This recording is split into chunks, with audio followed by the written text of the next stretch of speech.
أنتم الآن على موعد مع راديو دوغما لأعرفه. أهلا بيكم مستمعينا الأعزاء في برنامجكم من يجدها. بنفكركم إن البرنامج مقدم لحواء، لكن أهلا بكل آدم يحب يسمعنا أو يشترك معانا. والنهاردة عندنا أسئلة كتير هنحاول ندور على إجاباتها مع بعض. السؤال الأول بيقول: جوزي جاله شغل في بار وبيقابل ناس صعبة كل يوم وبيسمع كلام وشتايم صعبة جدا، لكن بصراحة شغلانة مرتبها حلو. هو كان ناوي يسيبها وأنا اللي رفضت وقلت له ده رزق عيالنا، لكن بصراحة ابتدى يتأثر بالتصرفات وبالكلام اللي بيسمعه وبقى يتكلم زيهم وابتدى يردد بعض الشتايم اللي بيسمعها. أنا مش عارفة أعمل إيه. والسؤال التاني بيقول: جوزي طيب جدا وباباه ساب له هو واخوه بيت صغير من دورين، فراح جوزي ساب لاخوه اختيار الشقه اللي تعجبه، وطبعا اخدوا الشقه الحلوه وسابوا لنا الوحش، وانا متضايقه قوي من جوزي وكل يوم بنتخانق بسبب الموضوع ده ومش عارفه اعمل ايه. السؤال الثالث بيقول: انا عايشه في بيت عيله، جوزي متوسط الحال لكن اخوه غني جدا، بشوف مراته وولاده بيلبسوا وبياكلوا احسن حاجه، وانا وولادي لبسنا واكلنا بسيط. غصب عني ببص لهم وحاسه ان في احساس مش حلو بيدخل في قلبي، احساس حسد او غيره، مش عارفه، لكن حقيقي انا مش مبسوطه. هنحاول النهارده ندور على اجابات الاسئله دي كلها مع بطله قصتنا النهارده، وهي امراه لوط. أظن مفيش أصعب ولا أعجب من النصب التذكاري ده. عمود ملح في صورة سيدة من 4000 سنة بين سدوم وعمورة وصوغر على مشارف البحر الميت في فلسطين.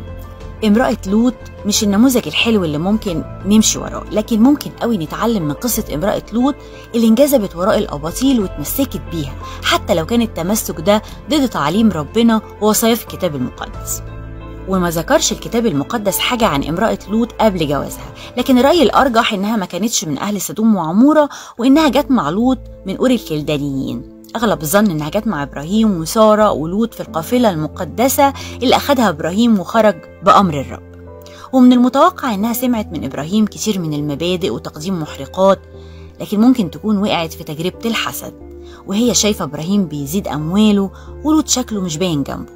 والمشكلة لما يدخل الحسد بين أخين أو بين قريبين أو بين الناس عموما، بتتلخبط موازينه وبيبقى مش قادر يحكم حكم سليم على الأمور.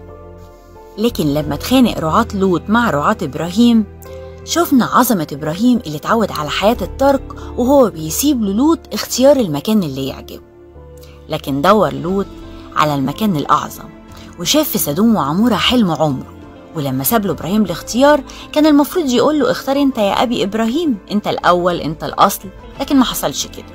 جري لوط يخطف الحتة الحلوة أو اللي في نظره حلوة، وقع الاختيار على سدوم وعمورة بثرواتها الكبير. أخد لوط لزوجته بيت في أحسن حتة في سدوم وعمورة، وفضلت تشجع في جوزها لغاية ما وقف على باب سدوم، وبيقول المفسرين إنه أصبح حاكم لسدوم. وعاش لوط ومراته مع أهل سدوم وعمورة، وشوية شوية انغمزوا معاهم في حياتهم ومشاريعهم للدرجة اللي خلتهم ما يتفزعوش بوجود خطية، ياكلوا ويشربوا ويتعاملوا ويتسهروا كمان. تعيش امرأة لوط حياة متناعمة في سدوم، وتبص على إبراهيم من بعيد وهو ساكن في خيام هو وأهل بيته، وهي عايشة في أبهى القصور. يا ترى هو ده اللي انت كنت عايزاه؟ شبعتي بقى كده؟ لكن للأسف امرأة لوط ما كانتش ساكنة في سدوم، دي كانت سدوم اللي ساكنة في قلبها. حقيقي كسبت زوجة لوط حاجات كتير، فلوس ومجد وشهرة وجاه ورفاهية وتنعم، لكن خسرت راحة وسلام وهدوء ونعم وبركة. حاول لوط يحافظ على استقامة قلبه وأخلاقه، ويقول معلمنا القديس بولس عن لوط: مغلوب من سيرة الأرضياء. كان بيعذب نفسه لبره بالأفعال الأثيمة يوم بعد يوم. ويرتاح إزاي وهو بدل الصلوات بالأغاني ولغة البركة والحمد بكلمات التذمر؟ ولو كانت سدوم من الخارج شكلها بلد الضحك والغنى والبهجة، إلا إنها الحقيقة كانت بلد الصراخ والأنين والوجع. فلا سلام قال إله الأشرار. زادت خطايا سدوم وعمورة حتى عظمت جدا قدام ربنا. وبالرغم من إن الملاكين حذروا زوجة داود وقالوا لها عن الخراب الرهيب اللي هيحصل لسدوم وعمورة، لكن مفيش فايدة. فقدت امرأة لوط كل شيء، أولادها وبناتها وأصهارها، والأصعب إنها خسرت نفسها. فماذا ينتفع الإنسان لو ربح العالم كله وخسر نفسه. وشكل كده امرأة لوط خرجت من سدوم وعمورة بعد إلحاح من زوجها، لكن قلبها وعقلها كان لسه هناك. ضاع كل شيء، وشافت بعينيها سدوم وعمورة وكل مغرياتها وهي كتلة نار ما فيهاش ده غير دمار وخراب، كل شيء بقى أطلال وأنقاض. خرجت امرأة لوط من سدوم وعمورة ومشيت مع لوط مسافة مش قصيرة، لكن رجع قلبها يحن. شكت، فكرت سدوم ما كانتش لسه اتحرقت، يمكن يكون لسه في أمل وترجع تاني. وفي لحظة ضعف أو شك أو حنين أو يأس تلف امرأة لوط وتبص على سدوم وعمورة زعلانة على إيه؟ على شوية رماد، فلوس وشهرة ومجد زائل دلوقتي أو بعدين. وتتحول امرأة لوط لعمود ملح بص على سدوم عشان تكون عبرة لكل الأجيال. قصة حزينة لكن مفيدة لينا كلنا، إننا ما نزعلش على مجد زائل، ونفتح علينا على السما، على الأبدية، على الملكوت، واللي لازم يبتدي من دلوقتي. ها ملكوت الله داخلكم، فيملك ربنا على قلوبنا. يلا نتعلم من قصة امرأة لوط إن احنا ما نكونش طماعين، بل بالعكس مترفعين ساندين غيرنا، ما نقفلش على نفسنا، يكون قلبنا مفتوح للكل. وبلاش الحسد بيقتل صاحبه.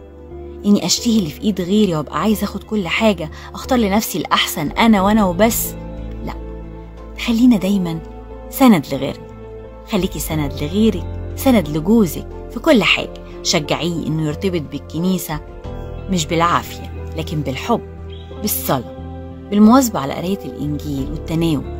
ما تطلبيش منه اللي ما يقدرش عليه. علمي ولادك الرضا والشكر على كل عطايا ربنا اللي ملهاش حدود. علميهم يبعدوا عن الشر. اهربوا من إبليس لأنه كأسد زائر يجول يبحث عن من يبتلعه. املي بيتك وحياتك وحياة جوزك وولادك بأعظم عطية، الفرح والشكر، وربنا يبارك حياتك وبيتك في كل حاجة بتعمليها. متخافيش من بكرة، ربنا بتاع النهاردة هو نفسه بتاع بكرة، والقليل هيكون بالبركة كتير. ب5 خبزات اللي عندك هتاكلوا وتشبعوا وتأكلوا كمان كتير غيركم. بركة ربنا تكون معانا جميعا. والآية اللي اخترناها النهاردة هي أول آية في سفر المزامير: طوبى للرجل الذي لم يسلك في مشورة الأشرار، في طريق الخطاة لم يقف، في مجلس المستهزئين لم يجلس. ونشوفكم في حلقة جديدة في برنامجكم من يجد.